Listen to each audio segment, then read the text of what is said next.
नमस्कार, मैं डॉक्टर नलिन कुमार सूरी आपका अपने चैनल पे स्वागत करता हूँ। चलिए आज जानकारी शेयर करता हूँ कि आप कैसे पहचानेंगे कि किसी व्यक्ति को मेंटल इलनेस है या नहीं है। देखिए मेंटल इलनेस बहुत किस्म की होती है, इसमें डिफरेंट टाइप के बहुत सारे लक्षण अलग-अलग मिलते हैं, लेकिन कुछ कॉमन ऐसे इंडिकेशंस होते हैं जिसकी जानकारी अगर आपको समय पे है, तो क्या होगा कि अमुक व्यक्ति जिसको मेंटल इलनेस है, उसका समय पे इलाज हो जाएगा और वो बहुत बड़ी समस्या से, गंभीर समस्या से होने से बच जाएँगे और ये पारिवारिक जो समस्या बन जाती है, उससे छुटकारा मिल जाएगा। तो देखिए क्या-क्या ऐसे लक्षण हमें देखने होते हैं, मैं यहाँ पर जो कॉमन लक्षण हैं, उनकी चर्चा आपके साथ करूँगा कि अगर ये आपको जानकारी मिल जाए और अगर ये देखते हैं कि ये लक्षण बहुत समय तक बने हुए हैं।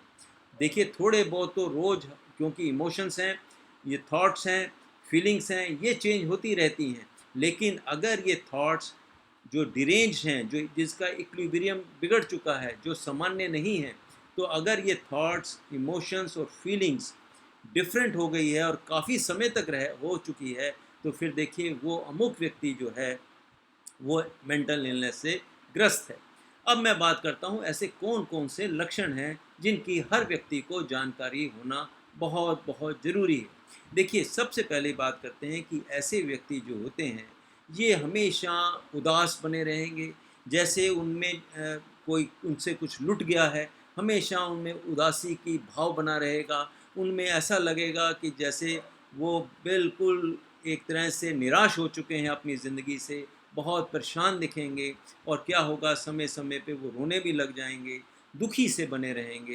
तो ये सबसे बड़ा एक लक्षण देखने में आता है, ये डिप्रेशन का एक बहुत बड़ा लक्षण होता है। दूसरा बात होता है कि ऐसे व्यक्तियों में जो उनकी थिंकिंग होती है, जो उनके सोच-विचार होते हैं, वो क्या होगा कि वो कन्फ्यूज़्ड रहेंगे। उनमें ये समझ ही नहीं आ पाती कि उन्हें ये काम करना चाहिए या नहीं करना चाहिए, क्या ये अच्छा है, क्या ये बुरा है, क्या ये मेरे लिए हानिकारक है या लाभकारक है। तो कहने का मतलब है कि उनकी थिंकिंग जो है हमेशा कन्फ्यूज्ड रूप में बनी रहेगी और वो किसी भी चीज़ पे अपने को कंसंट्रेट नहीं कर पाएंगे। कोई भी उन्हें काम दे दिया जाए, कुछ भी करने को हो, या वो पढ़ाई कर रहे हैं या गेम ही खेल रहे हैं, वो अपनी कंसंट्रेशन उसमें पूर्ण रूप से नहीं लगा पाते, वो डिस्टर्ब हो जाते हैं। वो करते-करते वो दूसरे काम की तरफ शिफ्ट हो जाएँगे या दूसरी बातें बोलने लग जाएँगे। एक थिंकिंग, एक विचार उनका चल रहा था, उसको तुरंत अभी वो पूर्ण भी नहीं हुआ, वो दूसरी बात करने लग जाएँगे। कहने का मतलब ये है कि वो किसी भी चीज़ पे वो कंसंट्रेशन नहीं कर पाते। फिर देखिए उनमें एक बहुत बड़ी एक कॉमन समस्या होती है कि वो हमेशा डरे-डरे, दुखी से, परेशान से, हमेशा चिंताग्रस्त बने रहेंगे। उनमें डर का भाव और चिंता का भाव बहुत ज़्यादा होता है। ऐसे व्यक्ति भी हो सकते हैं कि उनमें केवल चिंता हो या डर हो और कोई भी लक्षण ना दिखता हो, तो ये भी एक बहुत बड़ी समस्या होती है। वो क्या होगा, अंधेरे से डरने लग जाएँगे या अकेले किसी कमरे में उन्हें बंद कर दिया जाए, उससे डरने लग जाएँगे, या हवाई जहाज़ की अगर खिड़कियाँ वो दरवाजे नहीं खुले हुए, अगर वो रुका हुआ है मतलब एरोप्लेन, तो उसमें उन्हें घबराहट होने लग जाएगी। कहने का मतलब है कि कहीं भी अगर ये बंद जगह पे अगर देखेंगे, तो उन्हें फ़ोबिया हो जाता है, डर हो जाता है। तो ये कंडीशन ऐसे व्यक्तियों में देखने में मिलती है और हमेशा क्या होगा कि वो वरिड रहेंगे, चिंताग्रस्त रहेंगे, कोई छोटी से छोटी बात को वो बहुत बड़ा रबड़ जैसा खींच लेंगे और वो चिंता का पहाड़, जो छोटी सी चिंता होगी, वो सोचते सोचते एक पहाड़ का रूप ले लेगी और फिर उन्हें बहुत ज़्यादा घबराहट होने लग जाती है। फिर देखिए ऐसे व्यक्तियों का मूड चेंज होता रहता है। अभी आपके सामने बहुत खुशी खुशी से दिखेंगे, बड़े हंसमुख लगेंगे, बड़े चीयरफुल लगेंगे और कुछ ही देर के बाद वो बिल्कुल लो हो जाएंगे, उनकी एनर्जी जैसे सक हो गई है, बहुत परेशान से, जो इतने अच्छे अभी खुश थे, एकदम उनमें ये चेंजेस आ जाते हैं, मतलब उनका मूड जो है वो वेरी करता रहता है। फिर देखिए क्या होगा कि जब ये ऐसी कंडीशन आ जाती हैं, तो ऐसे पेशेंट्स में क्या होगा कि वो अपने फ्रेंड सर्कल से, अपने सगे संबंधियों से अपने को विथड्रॉ कर लेंगे। वो किसी भी एक्टिविटी में पार्टिसिपेट करने से कतराएँगे। हमेशा अलग-अलग अकेले बैठना ही उन्हें अच्छा लगेगा। घंटों वो अकेले बैठ सकते हैं। वो एक ही मुद्रा में चुपचाप एक जैसे कोई जैसे योगा कर रहे हो, कोई ध्यान मग्न हो, इस प्रकार से चुपचाप साइलेंट से, जैसे उनमें जान ही नहीं, ऐसे व्यक्ति घंटों बैठ सकते हैं। तो देखिए ये भी कंडीशंस ऐसे पेशेंट्स में देखने को मिलती है।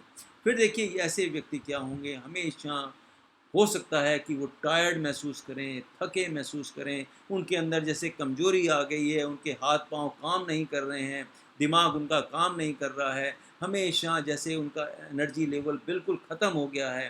तो इस प्रकार से, जबकि वो पूरी अच्छी खुराक खा रहे थे, सब कुछ अच्छा था, तो लेकिन क्या होगा कि ऐसे व्यक्तियों में उनको फीलिंग ऐसी हो जाएगी, और ख़ास तौर पे लेडीज़ को तो ये बहुत कॉमन होता है कि वो कमज़ोरी का भाव ऐसे लेडीज़ में बना रहता है। फिर देखिए एक बात करता हूँ, उनका स्लीपिंग का पैटर्न चेंज हो जाएगा। या तो वो बहुत देर में सोना शुरू कर देंगे, या बीच में दिन रात में कई बार उनकी नींद टूटेगी, या पहले अच्छी नींद ले लेंगे और उसके बाद उन्हें घंटों तक नींद नहीं आएगी। तो कहने का मतलब यह है कि उनका स्लीपिंग पैटर्न जो है वो डिस्टर्ब हो जाता है, और उसकी वजह से फिर सवेरे भी वो फिर लेथार्जिक अपने को महसूस करते हैं, बहुत कमज़ोर कमज़ोर महसूस करते हैं। फिर ऐसे व्यक्तियों में क्या होता है कि डेल्यूज़न का भाव भी आ सकता है। डेल्यूज़न मतलब उनको जो रियलिटी से वो नहीं, मतलब उनको अलग सा दिखेगा। जैसे मैं आपको एग्ज़ाम्पल देता हूँ, मान लो एक रस्सी टंगी हुई है, उसको वो सोचेंगे कि ये साँप है, जबकि रियलिटी में वो रस्सी है, लेकिन उनको फीलिंग आएगी कि वो सांप है, उससे घबरा जाएंगे, डर जाएंगे, एक तरह से अपने को छुपा लेंगे, मतलब बहुत उनमें कंपन होना शुरू हो जाएगा। ऐसी कंडीशन ऐसे पेशेंट्स में आ जाती है।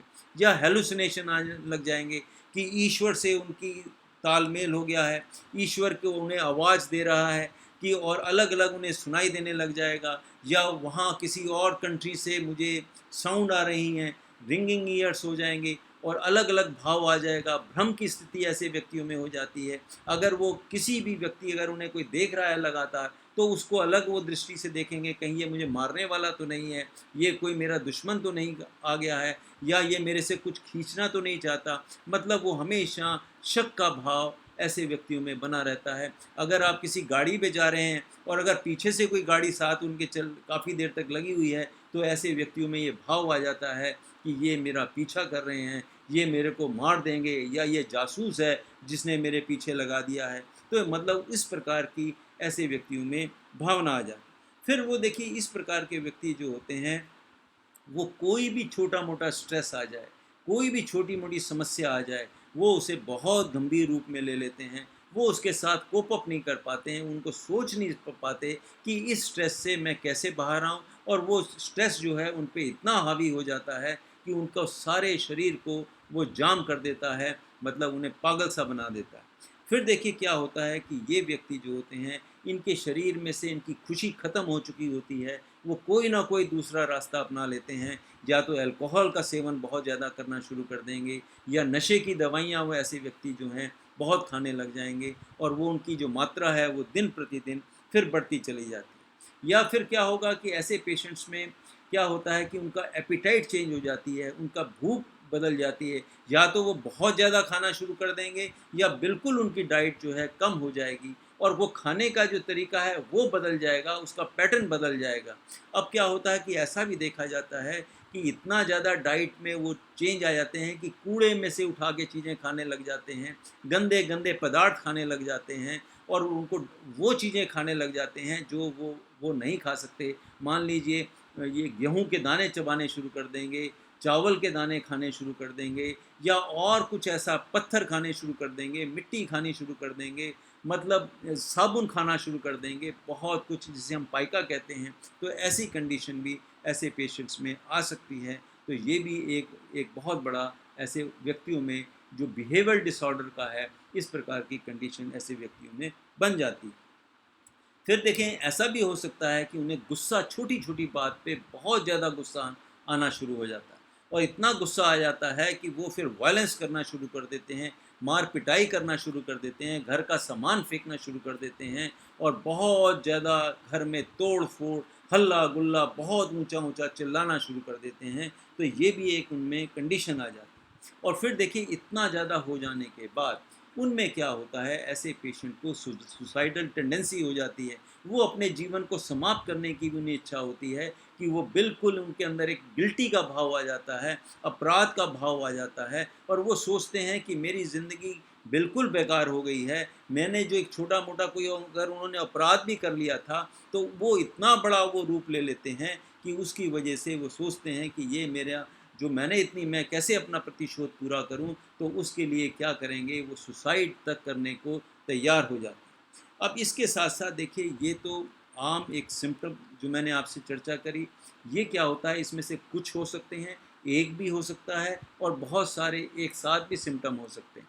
इसके अलावा कभी कभी क्या होता है कि साइकोसोमेटिक इलनेसेस बन जाती हैं, जबकि पेट में दर्द नहीं है, उन्हें फीलिंग होगा कि मेरे पेट में बहुत दर्द है। उनके कमर में दर्द नहीं है, लेकिन वो सारे टेस्ट करा लीजिए, सारे टेस्ट करा लें, डॉक्टर डॉक्टर को घूम जाते हैं, लेकिन उनका कमर का दर्द ठीक नहीं होता। उनके सिर में दर्द बना रहता है, सारे टेस्ट करा लीजिए, तब भी उनका सिर का दर्द नहीं जाता। तो ये भी कंडीशन जो है मेंटल इलनेस में आती है। तो ऐसे पेशेंट्स भी देखे जाते हैं। या उन्हें लूज़ मोशन लगते रहेंगे, वो जितना मर्जी टेस्ट करा लें, इलाज करा लें, उनके लूज़ मोशन ठीक नहीं होते हैं। बॉडी में एक पेन हमेशा बने रहेंगे, थकावट की स्थिति बनी रहती है, हाथों में स्वेटिंग होती रहती है, पैरों के तलवों में स्वेटिंग होती रहती है, हाथों में ट्रेमर्स आते रहते हैं, दिल उनका, व्यक्तियों का घबराता रहता है। तो ये साइकोसोमेटिक इलनेसेस भी ऐसे पेशेंट में देखी जाती। तो यहाँ मैंने वो चर्चा करी कि देखिए, अगर आपको इस प्रकार के सिम्टम्स अगर किसी व्यक्ति में, आपके सगे संबंधी में मिलते हैं, और वो लगातार काफ़ी समय तक बने रहते हैं, तो ज़रूर वो मेंटल इलनेस से सफ़र कर रहा है। बाकी देखिए, ये इमोशंस हैं, थोड़ा बहुत हर एक को गुस्सा आता है, थोड़ा बहुत हर एक को उदासी आती है, थोड़ा बहुत हर एक एंग्जाइटी हो सकती है, टेंशन हो सकती है, खाने का पैटर्न चेंज हो सकता है, नींद का पैटर्न चेंज हो सकता है। जितनी मैंने ये लक्षण बताए आपको, ये सब अगर ये थोड़े समय के लिए हैं, 1-2 दिन के लिए हैं, 4-5 दिन के लिए हैं, लेकिन अगर आप देखते हैं महीने भर से वो इसी प्रकार से सफ़र कर रहा है, या इस प्रकार की कंडीशन है, फिर देखिए डॉक्टर का कंसल्टेशन लेना बहुत ज़्यादा ज़रूरी होता है। कहीं ऐसा ना हो कि आगे चल के वो बीमारी एक बड़ा रूप ले ले, और उसकी वजह से फिर वो उसका फिर असंभव हो जाए, और वो अपना जीवन तक कहीं समाप्त ना कर दे। तो ऐसी कंडीशन में अपने फैमिली फिजिशियन से मिलिए, वो डिसाइड करेंगे कि क्या ये साइकोथेरेपी से ठीक हो सकता है, क्या ये ऑटो सजेशन से सही हो सकता है, क्या वाकई ही इसे साइकेट्रिस्ट के पास जाना बहुत ज़रूरी है। और फिर साइकेट्रिस्ट जो हैं, ये ऐसी बीमारियों का इलाज करते हैं, और बहुत सारी ऐसी बीमारियां हैं जो ठीक हो जाती हैं, और कुछ ऐसी चंद बीमारियां होती हैं जिसमें काफ़ी समय तक दवाई खानी पड़ती। तो इसी के साथ ये वीडियो मैं समाप्त करता हूँ। फिर मिलूँगा किसी और टॉपिक पर, मेंटल इलनेस के टॉपिक पर चर्चा करेंगे। तब तक के लिए नमस्कार, बाय बाय।